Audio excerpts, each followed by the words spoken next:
All right, what is going on, everybody? Welcome back to SaberSim's DFS Office Hours. It is Friday, September 2nd of 2022. Thank you for tuning into the stream here today.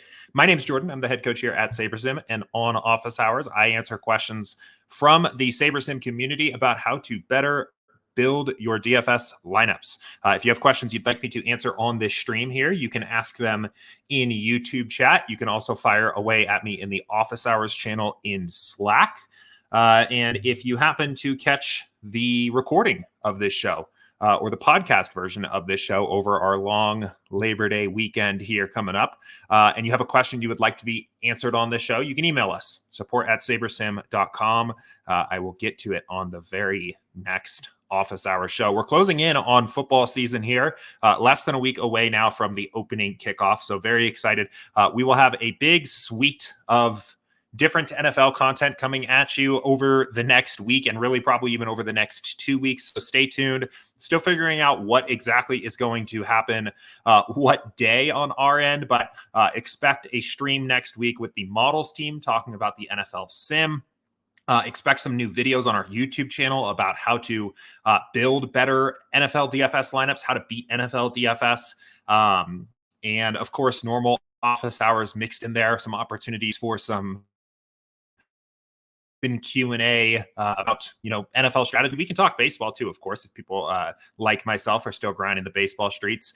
Maybe some surprise guests coming on here as well. So a lot to look forward to over the next week. But we do have 13 baseball games tonight. The main event is the DFS here tonight. Let me know if you guys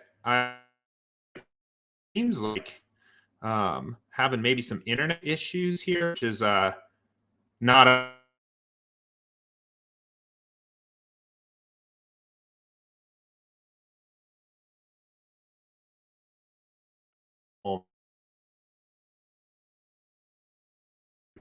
glitchy on the internet. So maybe I don't know.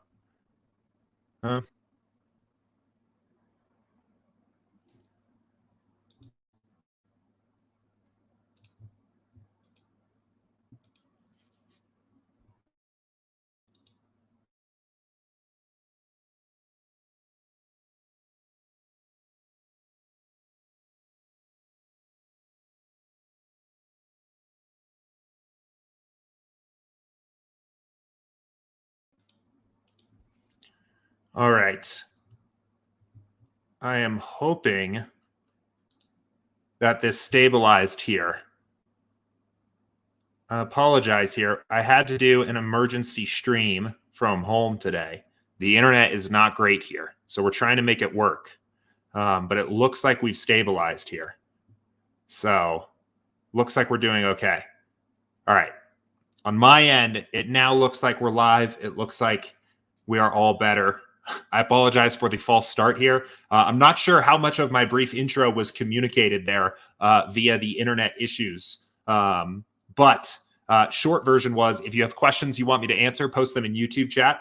And we're going to have a lot of awesome NFL content coming at you next week. So that is the summary there. Don't want to repeat myself completely if I managed to get most of that across the first time. But it looks like we are okay. So that's the good news. Let's go ahead. Let's not waste any time then. Let's start answering some questions because I'm a little nervous now about the stability here.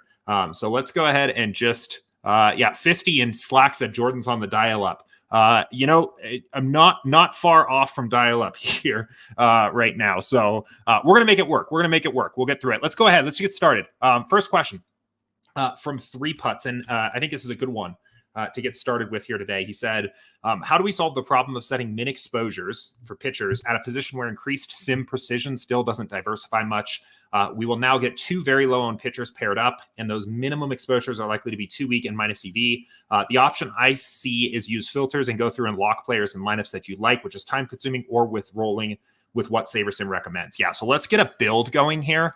And this is definitely something that can come up and that you'll notice, especially I would say when you have slates that have large player pools.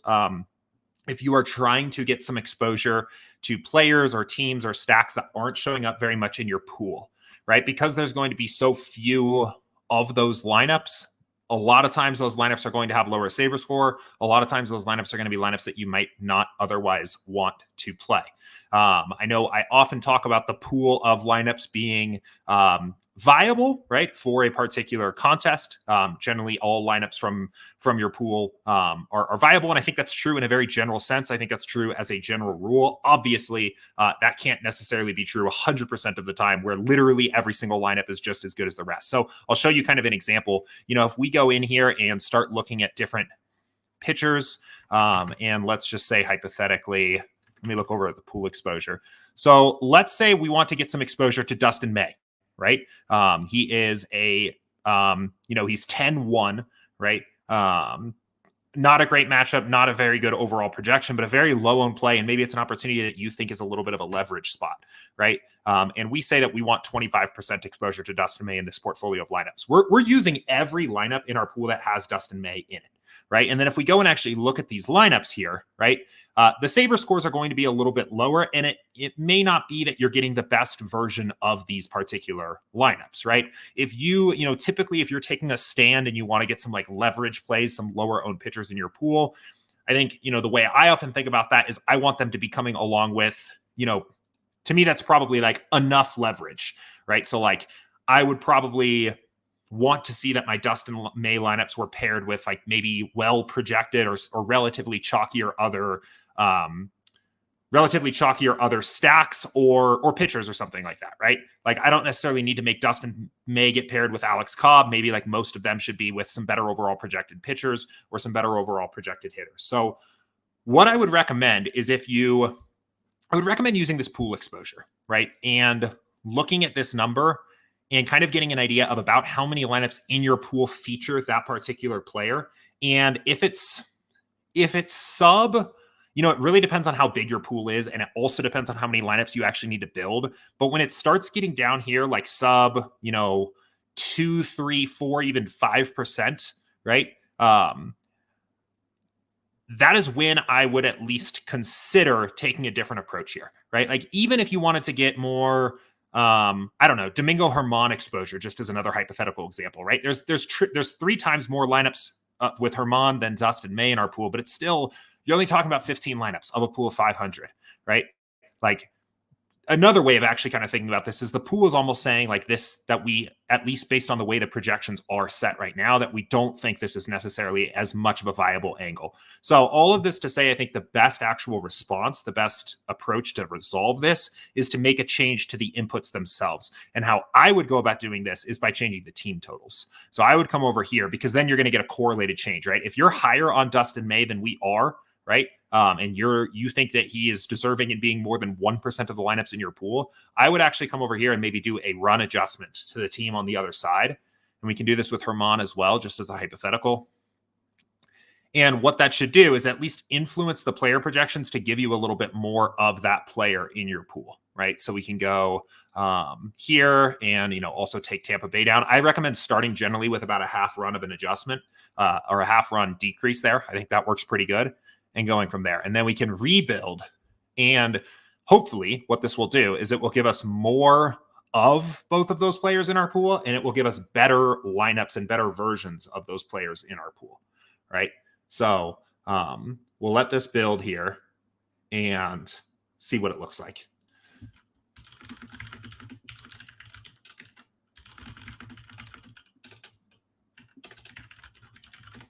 And let me know in chat if we have any more in and out with the quality there.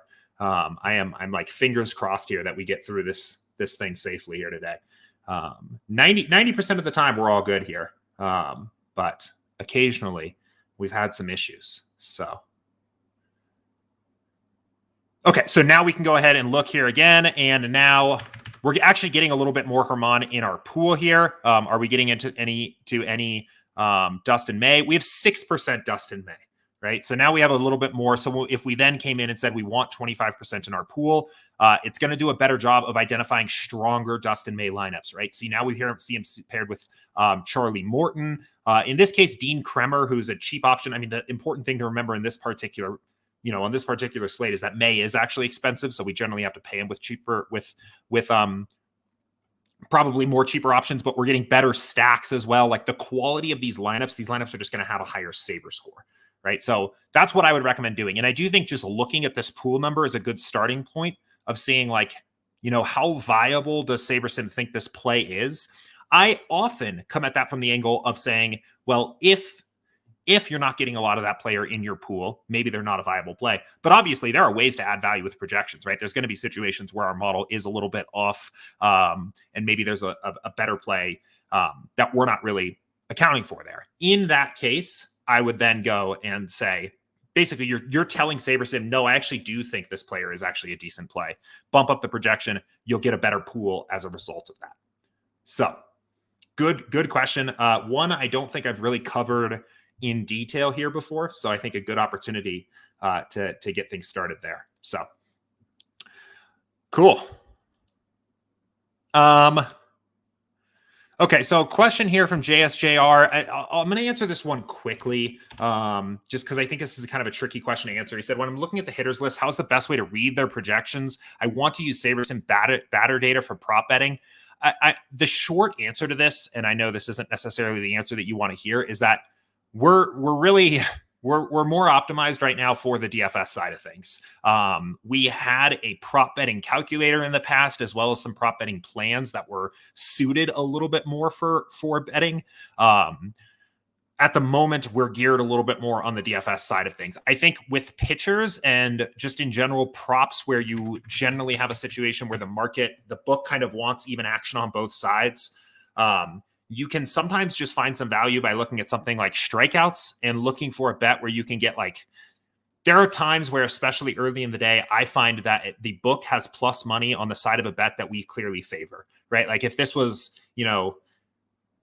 probably like 4 or 5 hours ago, I don't know if you get this now, you might be able to find like Charlie Morton over 6.5 strikeouts plus 115 somewhere. And even though we don't have a calculator to calculate that out, like the EV of that precisely, it's generally pretty likely that we favor that bet, considering the plus money side implies that the book thinks that has less than a 50% chance of happening. And while this isn't a median projection, this is a mean projection, I think it's pretty likely that our sims think that it is greater than a 50% chance of this number happening. So I think you can kind of do that with bets like strikeouts, where it's something very easy. The problem when you get to hitters is like, if you're betting on home runs or doubles or things like that, a lot of times you're not getting approximately even money odds. So it's harder to just see if something is a good bet, right? Like intuitively, if somebody said, I'm giving you plus, I don't know, like you can do some of this in your head, but if you're getting like plus 1,400 on Paul Goldschmidt at home run, it's kind of hard to like quickly do that in your head, plus with the VIG, and figure out if that's actually a profitable bet or something like that. We also don't have total bases up here. I know that's a common hitter's prop. So that's kind of the longer answer. I think the goal for us right now is to build the best DFS products on the market. And then I think once we feel like we have that and we have more resources we can dedicate to the betting side of things, we will return to building some more betting tools, and I will be able to give a little bit more advice on the prop betting side of things. But for now, my advice is frankly a little bit limited in that department, because we're not really targeting that. So, okay, cool. Manny says, catching up on some of the streams, I heard you saying new features for NFL. Any ETAs? This being a long weekend, first chance to start researching and reviewing NFL.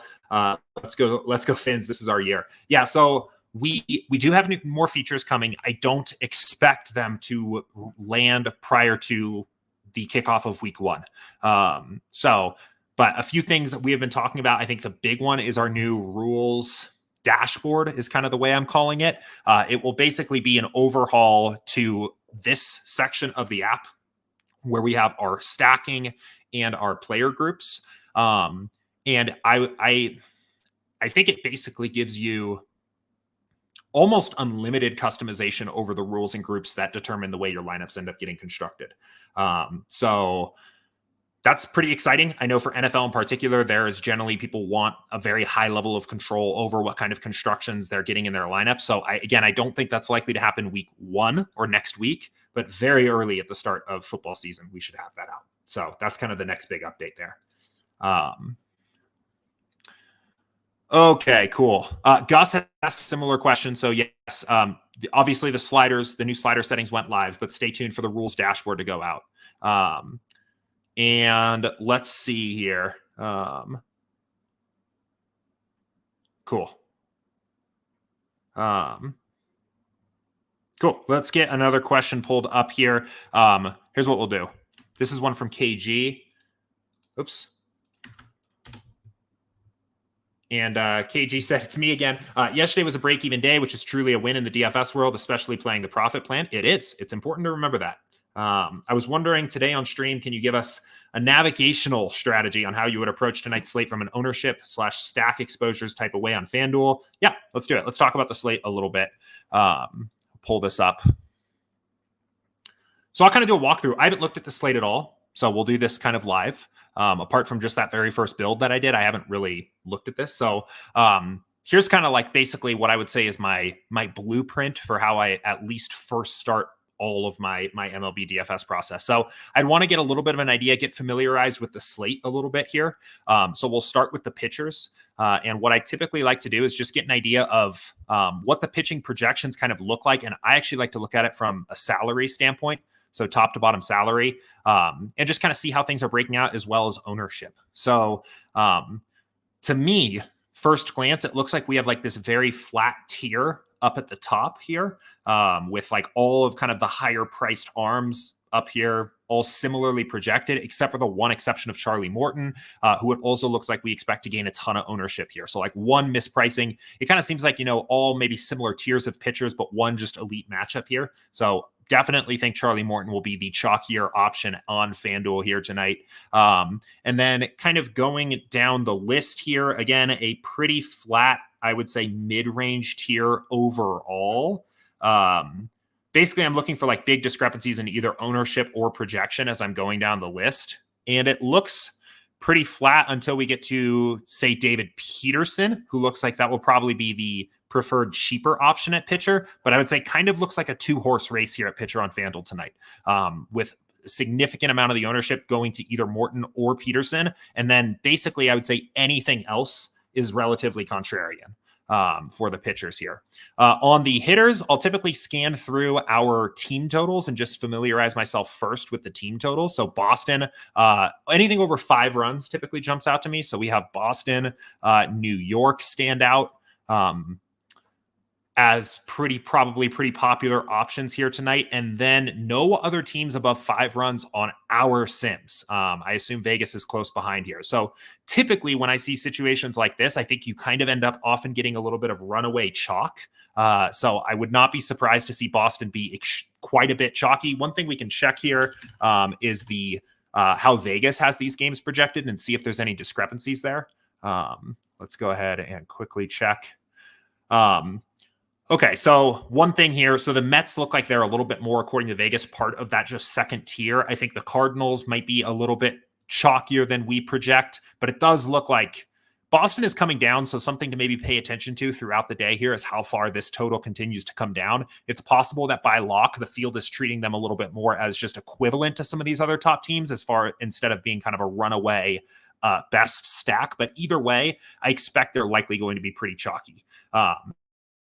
Then I'll glance here and make sure that the ownership backs that up. Our ownership actually expects it to be pretty flat on this 13-game slate here tonight. I think it's likely that ownership does spread out a fair bit, but if this does end up being, if we do end up having one team that's kind of far projected over some of the other options out there, I think they'll actually be a little bit chalkier than that. I think these numbers could all probably be, plus another 5% or so there on the Boston bats. So that's just the process I use to familiarize myself with the slate. I suppose the last thing that I should look at here is weather. We'll take a quick look at Kevin Roth and just see if there's anything worth noting here. So a little bit of some rain risk here in the Cardinals game. So something to note there. But anyway, so now let's build some lineups, and we're going to assume we're following the profit plan. So what I'm going to say is that we're building at least 150 lineups, getting 150 unique lineups in play. I'm going to use the default settings here for this kind of contest. I'm not really going to change anything else besides the pool size.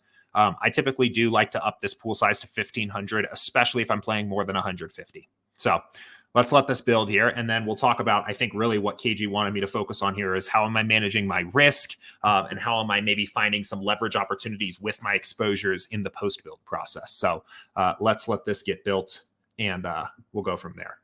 While this is building, let me see if there's any quicker questions I can answer. David said, are you doing the Minimax and Pooch Punt contest again this season? We are.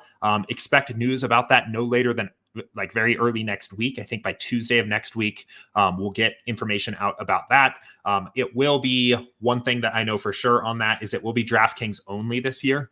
We won't be doing it for FanDuel contests. So it'll be DraftKings only, but we are going to be doing that again this year. So I know there's been a lot of excitement about that. People really enjoyed that last year. It is coming back. So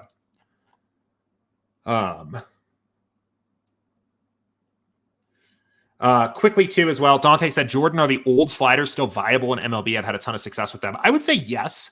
I think they're absolutely viable. I think it's unlikely, like viable meaning they're probably not minus EV. I think with the correlation value and the ownership values turned up on the older versions, I think what you're probably getting is just a higher variance build out of that, right? You're probably still getting lineups are good, but since you're building lineups that are much more heavy correlated, stand against ownership more, those lineups are probably optimized for a little bit more of like riskier outcomes, maybe even have a little bit higher mean ROI, but probably also have a little bit of a lower omega ratio. You're going to probably lose a little bit more before you win, but when you win, you might stand to win a little bit harder. So if you like the old sliders, I wouldn't necessarily talk you out of them if you've had success there. But just keep in mind that we tested every single combination of slider and we changed them for a reason. So yes, they're viable, but they're probably no longer the best. Okay, so let's talk about this. So we have our build up now and let's kind of start breaking this down. So I'm going to start again with batters because that actually kind of mimics the way my actual process works here. We're getting a ton of exposure to Boston, very friendly with Boston, quite a bit of Mets as well. Again, 13-game slate ownership fade isn't very high, right? We don't have to do a ton to get different from the field. You can see in this build, we're playing Morton. We're playing a Boston 4-stack. I think those components of the lineup are going to be pretty chalky, but a 3-stack of a low-owned Orioles, the Yankees one-off, right? It's easy to make this lineup. It's easy to balance this lineup out. So not super worried about very aggressively fading chalk here tonight above and beyond what ownership fade is already doing, just because, again, this is such a big slate. Right? Yesterday, 4-game slate, very different story than the way I'll approach a 13-game slate. But I do probably want to balance out my exposures quite a bit here. You can see our best overall hitter, Devers on the Red Sox, the best overall team on the slate, really only shows up in these lineups 23% of the time. I don't feel like I want to be far over that on a player, again, whose most common outcome is 0, happens a quarter of the time, and who I think is going to be chalkier than we expect. So I will probably cap my exposure here. I think maybe 25% max exposure to any one bat feels pretty comfortable to me here. This is a personal question here of like how comfortable you are with this risk. But to me, that's a lot of exposure to a player that like I don't feel a need to get a ton of exposure, over the top exposure there to Devers. So I'll check that first. Then I'll go and check my stack types. Following these new sliders here, I have been a lot more comfortable with playing some of these smaller stacks, even on large slates, something like a 3-2-2. I think some of these stacks are a little bit underrated. You'll see as well, if you click into some of these stacks, maybe we'll click into some of these 3-3s. A lot of times it allows you to get some like pretty creative high upside builds that other people just won't get to, right? Aguilar and Arraez, I don't know how to pronounce his name, have obvious upside, right? It's clear the way that this lineup makes sense. Similar here, right? Sean Murphy definitely has upside. He had an amazing August. Tyler O'Neill in this game, pending weather, also clearly has some upside. Like it doesn't. My point here is I don't feel the need necessarily to force 4 stacks all the time. But I do, for me, on a larger slate like this, want to at least get to a 3-stack. So I will X out a couple of these stack types here at the bottom that don't at least feature a 3-stack. In this case, we only had 1. So I'm okay with that. Now let's go over here. And what I'm going to start looking at is let's do team stacks next. And again, I kind of just want to get an idea of the viability of different stacks, how things are looking. And according to this build, Boston is far and away the best stack on the slate, right? That kind of correlates with what we saw with Vegas. That correlates with what we saw with our own Sims. Then it kind of is a clear kind of drop off from here, right? Things are, I would say, relatively flat. So what I think I will probably do is, again, I'm going to also cap my Boston stacks. And again, this is more of a risk tolerance thing. I just want to let myself, I'm fine with Boston being my most popular stack on a 13-game slate, but I'm going to cap that a little bit, match my pool exposure, and give myself a chance to get to some of these other teams here. And then let's go ahead and look over at pitchers and see what we're seeing there. A ton of Morton, a little bit of Peterson here.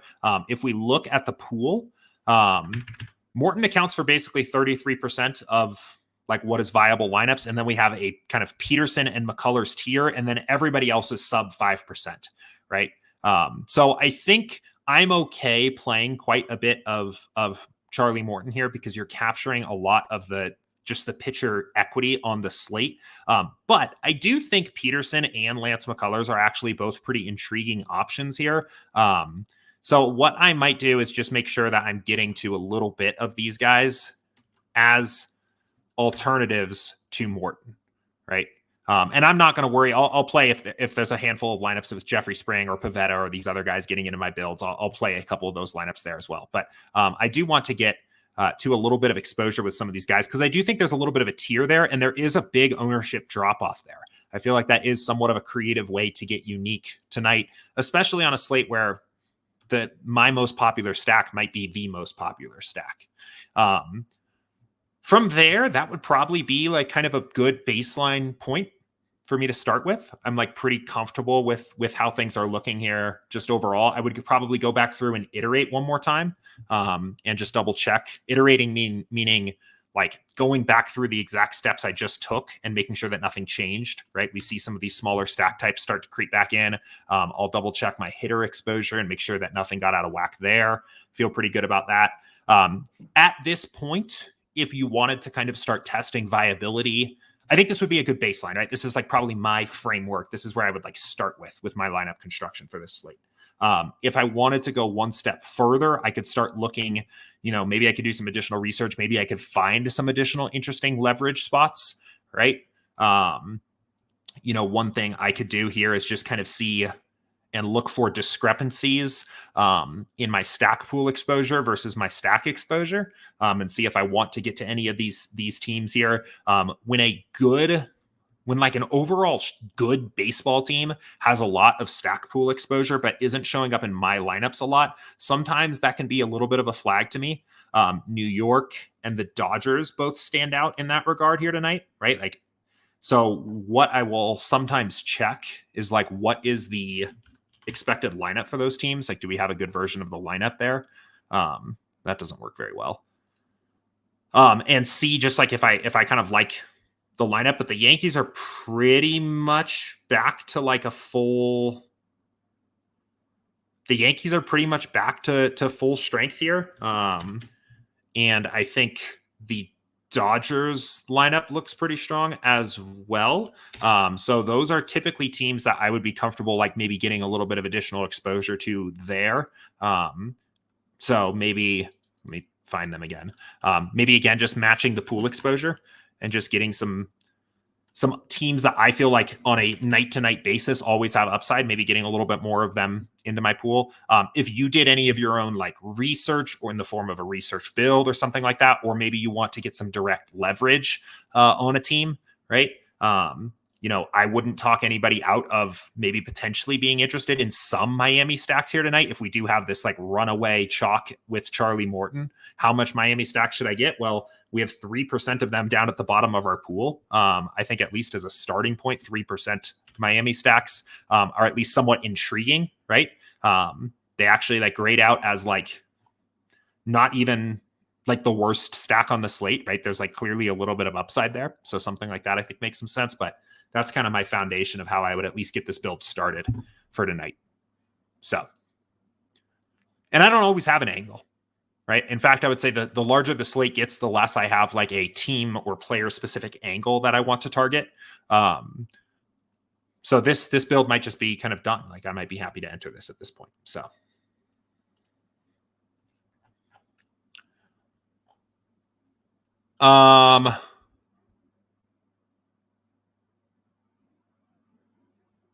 Okay.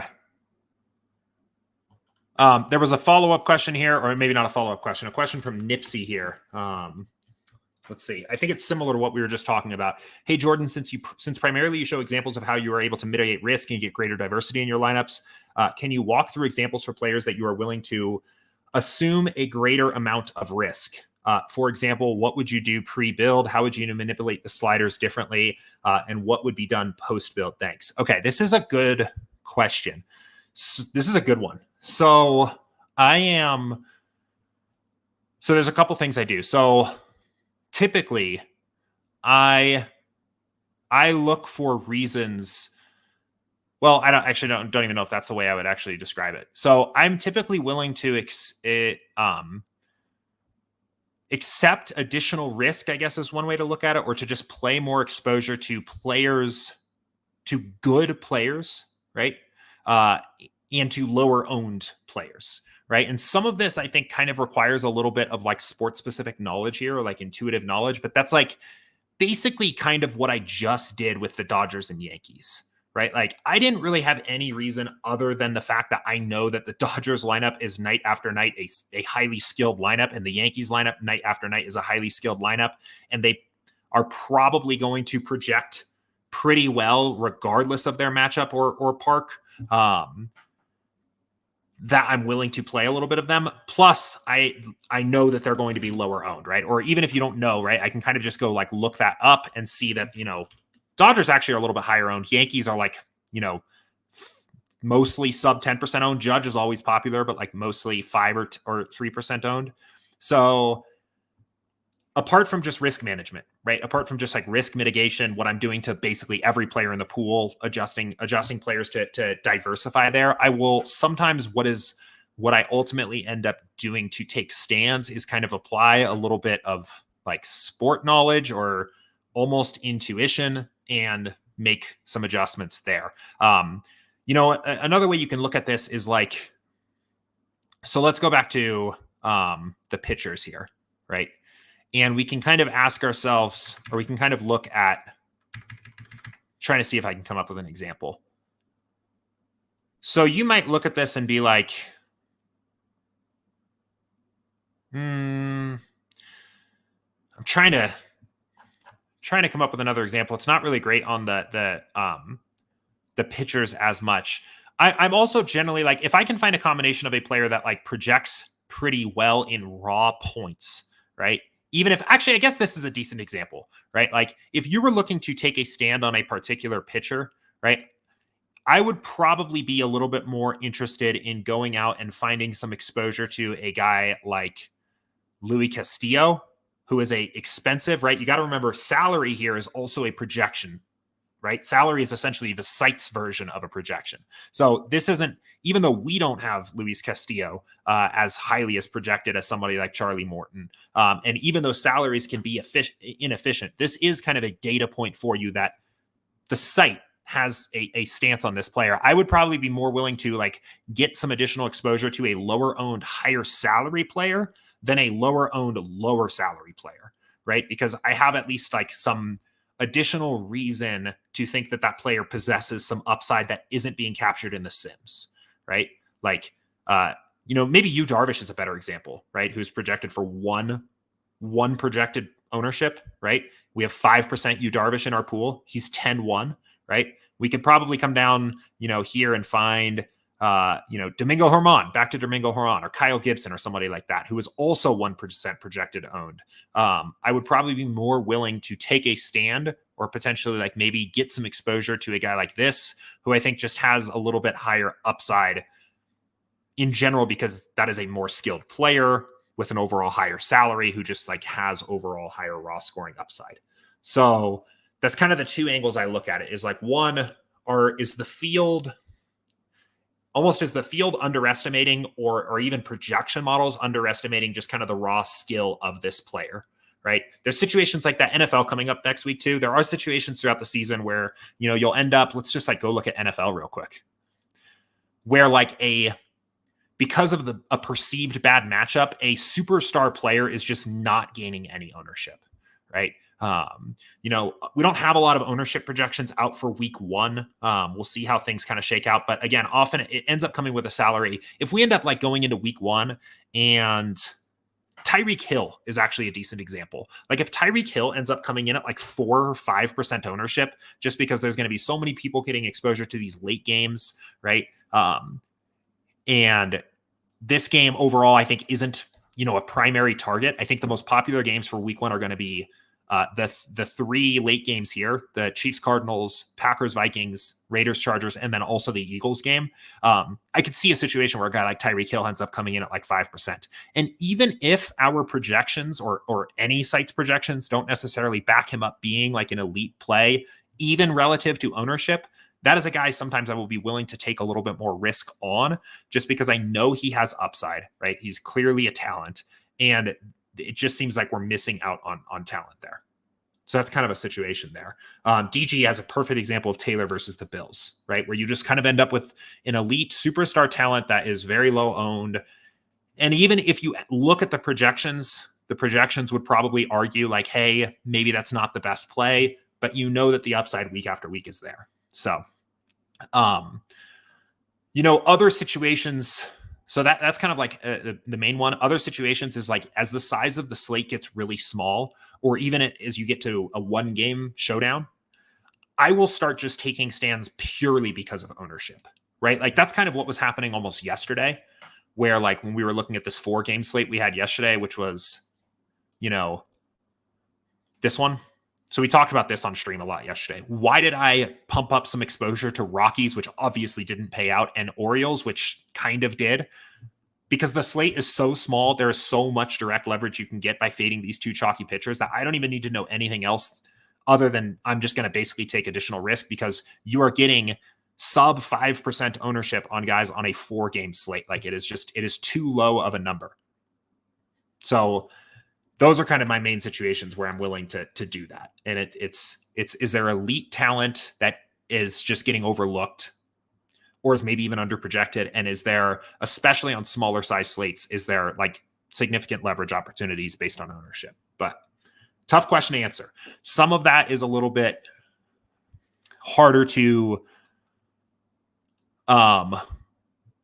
like prescribe consistently and say like you can always do this, you can reliably, when you see this exact situation, you take this action.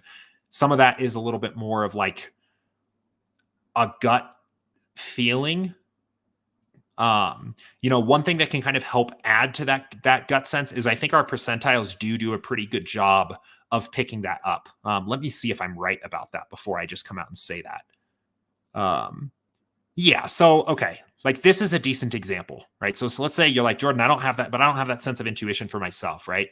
One thing that you can kind of do is like, if you look at some of the extreme percentiles, so the Dodgers, right? 95th percentile with a 4.4 implied run total against a good pitcher, right? These 95th percentiles are like basically all 20 plus, 21 plus, besides the 7 and 8 Gavin Luxing and Chris Taylor.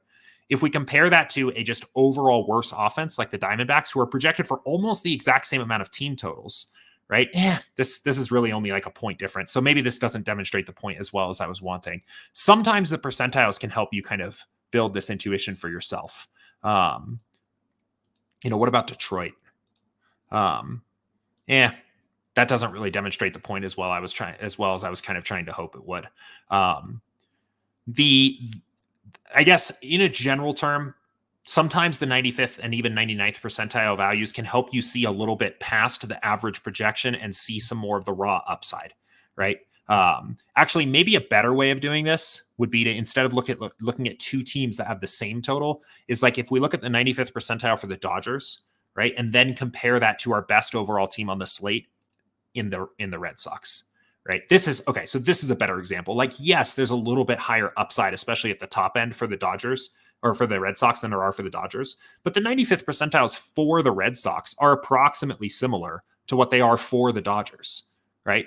5.7 implied runs versus 4.4 implied runs. And if we just mix these 2 teams together and sort them, right? Obviously, Boston, 2, 3, 4, 5 are the first highest 95th percentile bats. But they're only like a point higher at that percentile than a lot of these Dodgers, right? That's kind of the point I'm trying to make, is like sometimes with these highly skilled teams, the average projections will obscure what is actually good upside there. And that's a position I will take a little bit more of a stand on. So,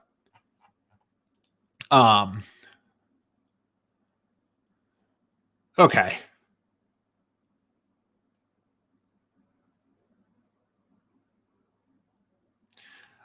Chuck says, hey, Jordan, will the new rules dashboard allow us to set min and max ownership percentages? I would like to eliminate any lineups that are below 75% and above 125% for my main slate NFL lineups.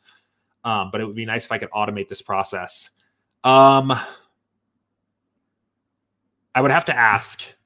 I'm not sure. So I think the rules are working more at like the player level. So they're more like, if you have this player, you have to have this player, or if you have this type of player, you have to have this type of player, or if you have that player, you can't have this player, like that kind of stuff. We do want to add more like filtering here in the post-build process, that kind of stuff in the future, to like do stuff where you say like, eliminate all lineups above this certain ownership or below that certain ownership. Another thing we've talked about doing is adding some of that information to the lineup. So when you can download it, you just automatically can see the ownership sum. My gut is telling me I don't think we're going to have that feature for this release, but it is something we want to do in the future. The one thing to keep in mind there, be careful with those heuristics. I know there is a lot of articles out there that say that kind of stuff. It's just I feel like that's a very basic way of analyzing the strength of a lineup of like, I assume this probably came from some like 90% of Bink lineups last year were between this ownership sum. Or even if they're looking at like top 100% or top 1% equity versus top overall lineup construction, those heuristics of like ownership sum or lineup construction often just don't tell the entire story. I think that's probably a decent heuristic. I don't know how much value it actually adds. So just proceed with caution there.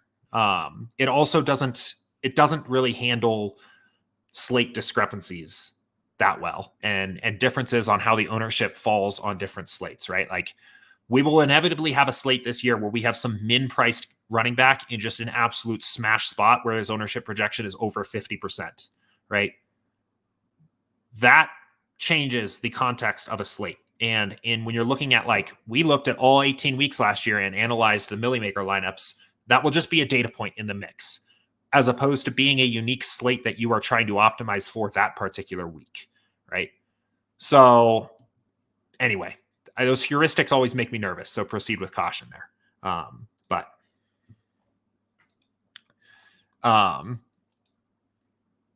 And Chuck said it came from an article analyzing top 100 lineups versus the field. I know exactly where it came, and I don't want to discredit it necessarily. I think those heuristics can be very helpful as just as a very baseline of like, this is about where I should be on average, right? That's I guess really what it comes down to. Those are averages, right?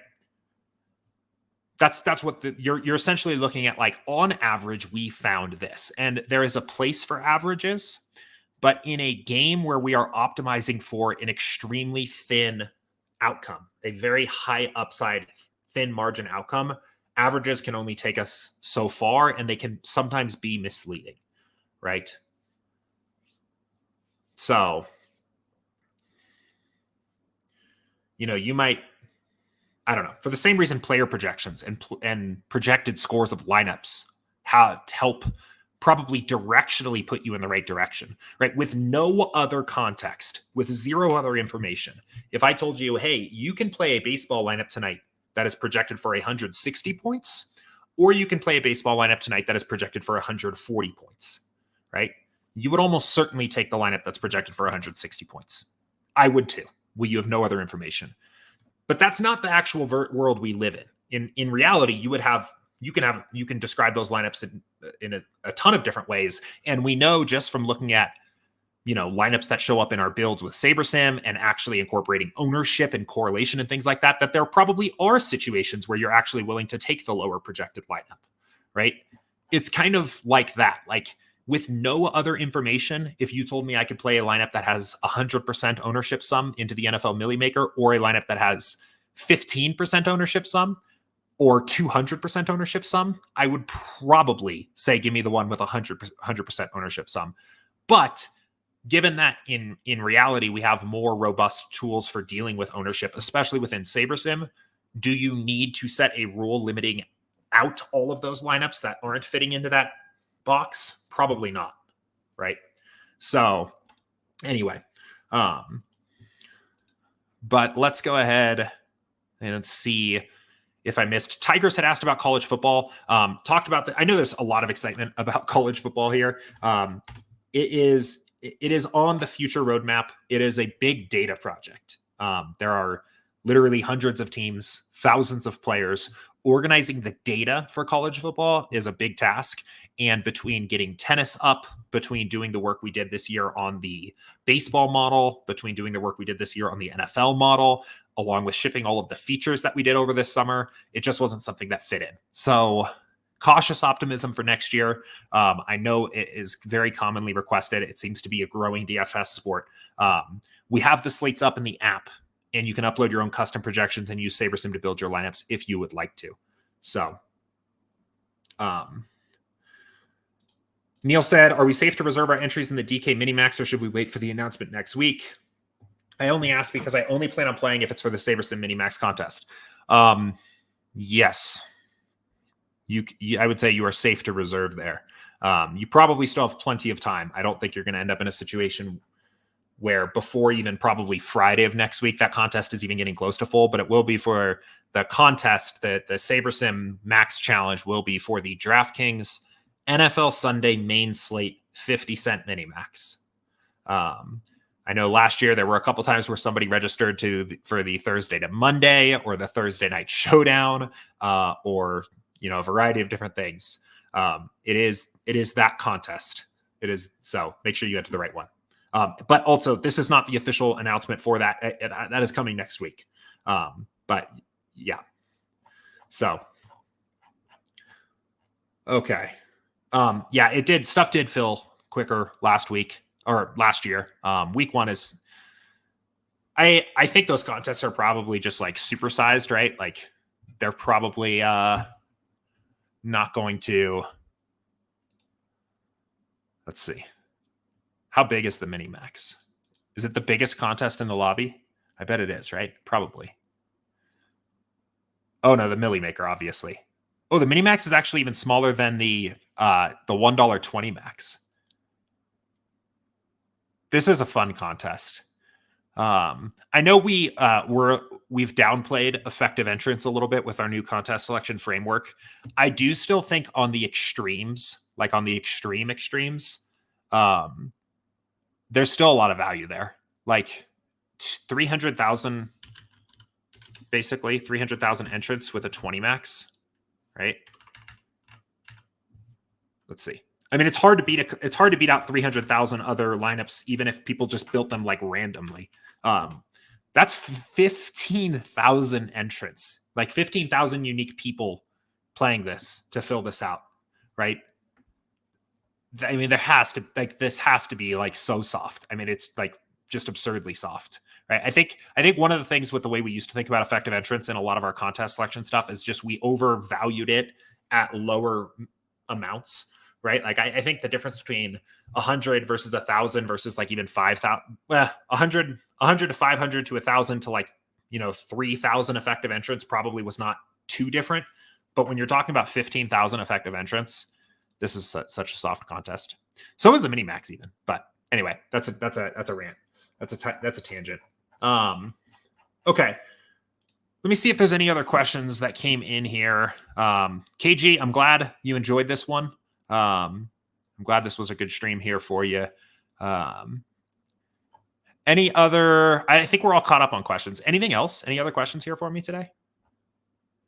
Before we start to get out of here, the internet held strong over the past 45-ish minutes, so good news there. But should be a fun slate here tonight.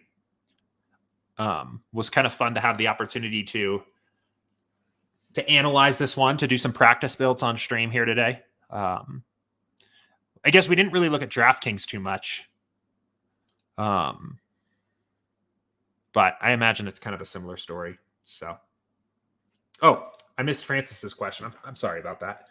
Jordan, do you ever edit exposures for your full stacks? I notice when my overall stack exposures are pretty diverse, I can still sometimes be heavily overweight to a team with my 4 and 5 stacks. So, really good question. Let's go back to our FanDuel build. So, one thing that I think is an important part of really building an NFL or building a DFS process, but also with using SaberSim, is I do think you have to decide up to what point do you want to have control, and where are you comfortable giving up control and allowing the more automated parts of your process or the model to make some decisions for you. For me, for example, if I come in here and say that I want to get additional exposure to the Dodgers and Yankees, I am comfortable that being the extent to which I want control over that. In other words, I don't feel like I need to say that needs to be 4 and 5 stacks of the Yankees, right? I'm comfortable with that being basically what I'm saying is I know I want 10% of each of those teams because I think people are underestimating the raw talent there and the upside, and my pool exposure backs that up. But I don't feel the need to go above and beyond that and say they need to be a particular construction or type. I'm allowing SaberSim to determine what the best versions of those stacks are. I wouldn't talk you out of saying that you are opinionated, right? You can see here we actually have, 2 Dodgers 4 stacks, and do we even have a single Yankees one? We have 3 Yankee stacks, right? Which actually is pretty close to our pool exposure here. But I'm comfortable with letting that be where it's at. And part of the reason why is because the more and more control, you got to remember one thing that what SaberSim's doing behind the scenes is SaberSim understands the positional requirements and salary requirements and how raw projections fit in and how ownership fits in. There's a lot of variables at play here. And you might think, I don't want 10% of Dodgers stacks, but 1% of Dodgers 4 stacks. I want a ton of Dodgers 4 stacks, but you might be underestimating how that fits into the rest of the slate because of those other different factors. So that's why, for me, I'm comfortable kind of giving up that part of the control and letting SaberSim make those decisions. But I think you could continue to extend this beyond just setting your stack exposure. I would just do so in a way that is somewhat cautious and allow this stack pool exposure to continue to help you, right? Like, this tab implies that I would say the Dodgers and the Yankees are about equivalent, right? They're about equivalently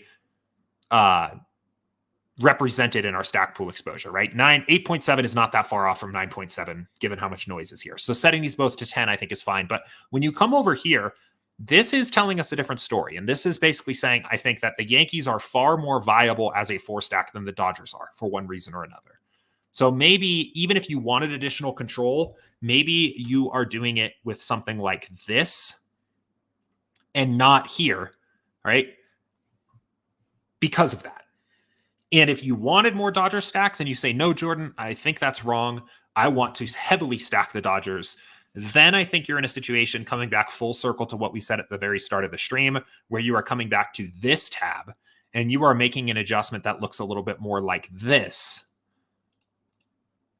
to get a pool of lineups that is more in line with what you are trying to accomplish, right? Now, if we were to come back, and maybe we even do this, now if we came back and did another build, now we'll get more Yankees and Dodger stacks. But what we're saying then is we're saying that we know more than the model, right? Which is fine. There are people that know more than the model. There is value that can be added there, but it's difficult. And I think that's something that you should be very confident about before you do that. So does that make sense? So to close the loop here. I don't typically go beyond adjusting stack exposure into the particular stack constructions because I'm fine. If I'm opinionated about a stack, I'm fine SaberSim being the one to decide what the best way to get exposure to that stack is. I think it's, if you want to get one more level of granular there and check not only what your stack exposures are, but also your 4 stack or 5 stack exposures are, I think that's fine, but proceed with caution because there are other variables at play outside of just who you want to stack based on the way that other things fit together. Allow your stack pool exposure to still guide you to the right exposures there. And if you aren't getting any stack pool exposures to a 4-stack or a 5-stack of a team that you love, that is probably an indication that you need to come back here and bump up the team total.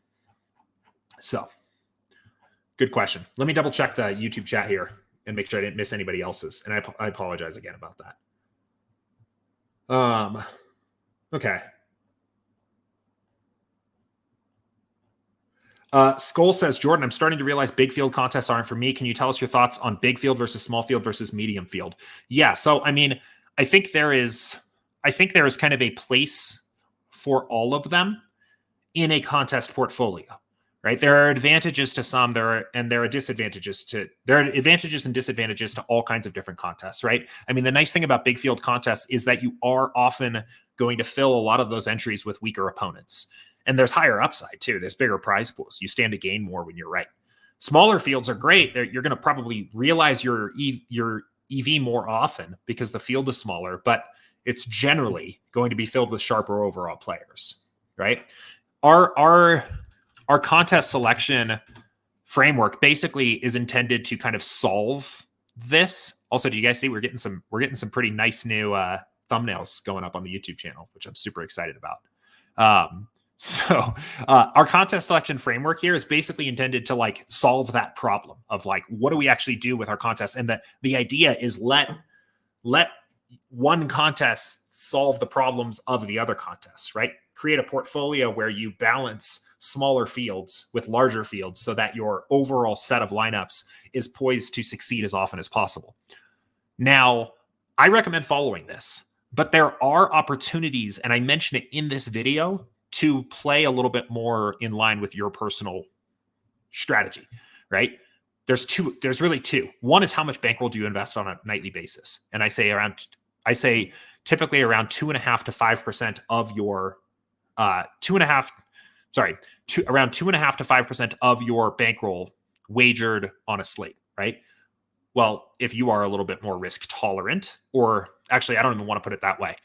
If you play a more concentrated portfolio of players in your lineups, maybe you should play a little bit more closer to 2.5%. Or if you're learning a new sport or you're not sure about your edge in that sport, maybe you play a little bit less. If it's your best sport and you play a more diversified strategy, maybe you play a little bit more. The other opportunity where you have a chance to kind of express yourself within this framework is how much you put into the larger fields versus the smaller fields, the diversifiers versus the elevators. That number, we typically recommend people put 50 to 75% of their entry fees per night into what we call diversifier contests, which are like your 20 max, your 150 max, your large field contests. But there's actually a pretty big difference between 50% and 75%. So I would say for you, if you find that you like smaller fields more, I would only play 50% of my entry fees into diversifiers and play the other 50 into the smaller field elevators. And that will give you a contest portfolio that still accomplishes the goals of what we establish in this video, but is not, you're a little bit more balanced there. So, but that's probably the best answer I have to that question. I think you can make some personal stances on what kind of contests to play while still following the contest selection framework. And I can't I always mix that up. I can't overstate how much I believe in this framework. I mean, this is really, to me, this is probably the best video we have created and the best DFS kind of like content product we have created. And I really, really would recommend sticking within this, even if you're shifting it a little bit to make it work a little bit better for you. So Uncrabby Crabby says, so if you're saying SaberSim says the Yankees are the best stack, then we should be overweight on that stack. Kind of. I would say, I don't know if I would like kind of. I would say that, let me change that a little bit. I would say that SaberSim is going to do a very good job of giving you a baseline foundation of what the best stack is for the contest that you're playing, right? So we built this set of lineups. and this was built with default projections, we didn't change anything, for a 150 max contest between 10 and 50,000 entrants. And I made some adjustments overall to exposures and things like that to diversify a little bit more. But I do think this stack pool exposure will give you a baseline idea of what the best stacks are, in what order, and about how much better one stack is than another. Right?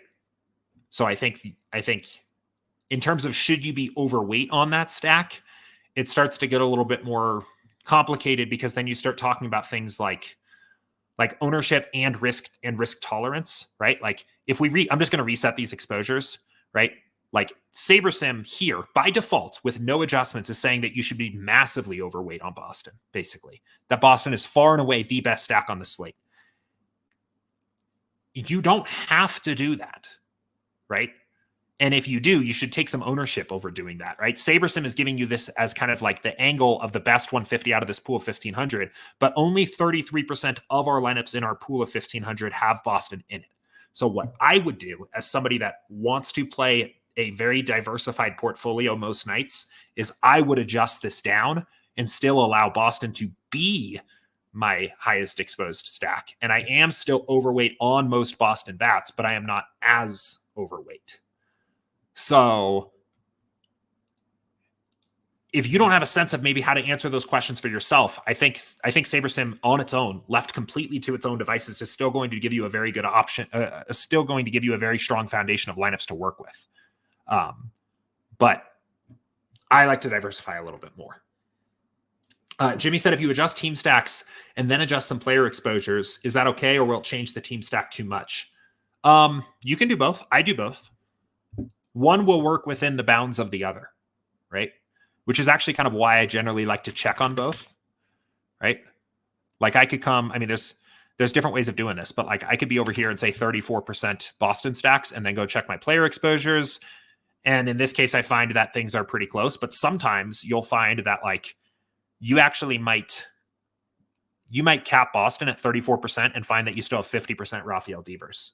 So it's perfectly fine to make adjustments to both. In fact, I would recommend looking at both because both matter. So, okay.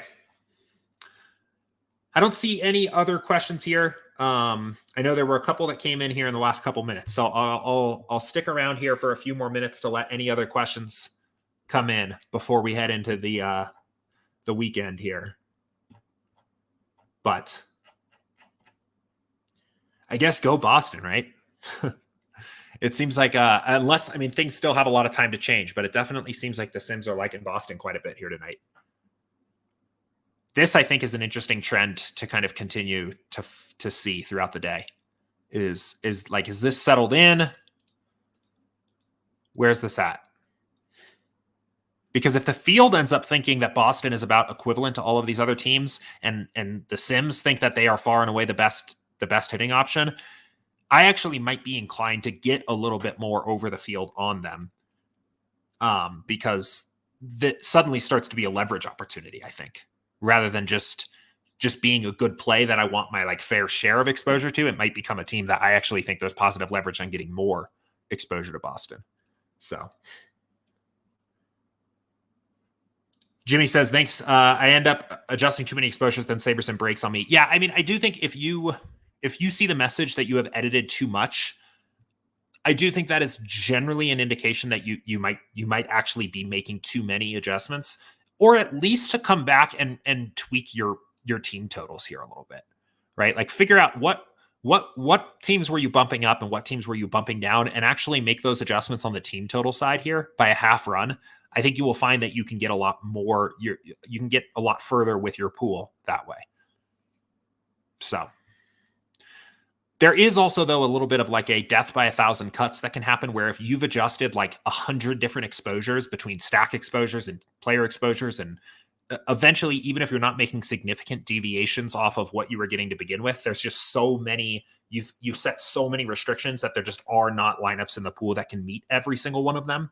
And that is a situation where there's just not a lot that can be done, to be honest. And I would just kind of back off some of those adjustments completely, right? And ask yourself, like, does reducing your exposure to Boston 4 stacks by 1.5% actually move the needle for you? And that kind of stuff. So 6 more sleeps till NFL. Yes. So excited. Very, very excited. I did my first season-long draft last weekend, and I have 2 coming up this week. So looking forward to that. Jamming in some best ball drafts where I can as well before things get going. So anyway, I don't see any other questions coming in here. Thank you everybody for tuning in, watching the stream here today, participating, asking questions. Obviously a big thank you to everybody that watches and listens to this show here as the podcast form on YouTube, or the recorded version on YouTube, or the podcast form on Spotify and Apple Music and all of those places. Thank you as well for being patient with my slow internet at the start of the stream, for those that stuck that out. And I will see you all on Tuesday of next week. No stream for Labor Day here. So Tuesday next week, 2:00 Eastern. Stay tuned for that. That I think actually may end up being, or is probably pretty likely to be, our stream with the models team, coming on and talking about the NFL sims, the work we've done for this season, how the sims work, why simulations are important for football, that kind of stuff. So I will announce that at the beginning of next week if I get confirmation there, but I think that's probably safe to assume that that's what's going to happen. So anyway, have a good weekend, everybody. I will see you next week. See ya.